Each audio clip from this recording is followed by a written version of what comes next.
Sexually transmitted infections, or STIs, remain a major and emerging global public health concern. With more than 448 million incidents of sexually transmitted bacterial infections occurring annually, the incidence of STIs continues to increase across the world, with more than 1 million people acquiring an STI on a daily basis. Currently, there are more than 34.2 million people globally living with HIV, with an estimated 2.5 million new occurrences annually. An estimated 12 million new cases of syphilis occurring each year.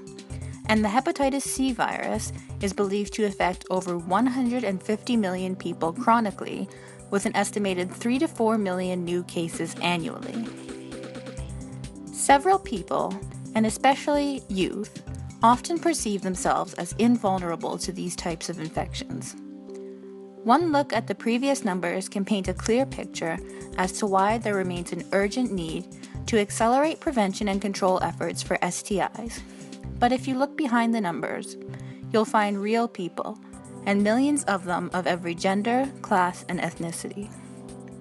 Currently, there are more than 30 different sexually transmissible infections that are spread primarily through person-to-person sexual contact.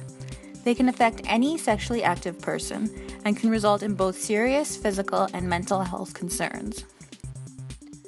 Although primordial prevention approaches, including the formal education of sexual health, which is contained within most high school curriculums in most provinces across Canada, Canadians between the age of 15 and 24 years old still have the highest prevalence of STIs over any other age group. For example, when we look at the incidences of chlamydia, the most common of the reportable STIs, the number of incidences among teenage women is 9 times higher than those in the global population as a whole. So what needs to be done?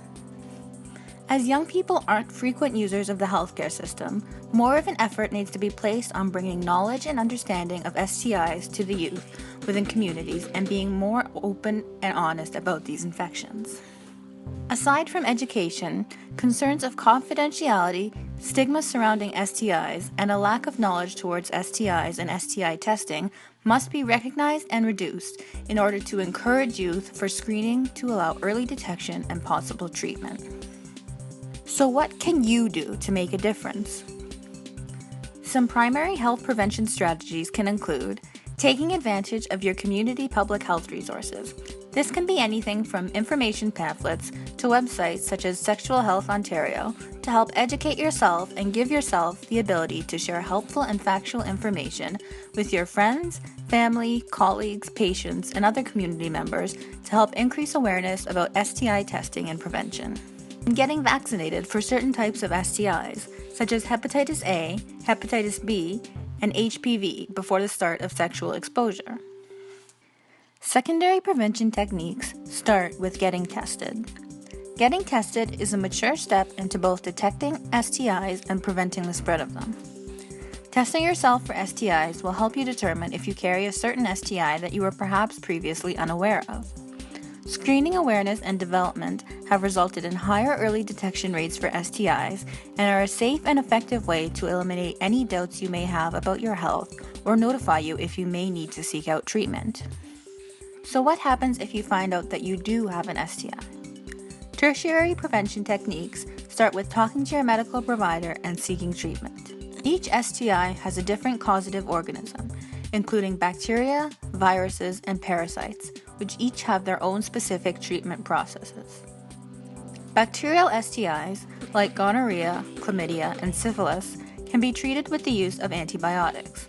Viral STIs, such as HIV, cannot be completely cured, but they can be treated through combinations of prescription medications such as Truvada to reduce the pain, health risks, and symptoms, and also improve quality of life.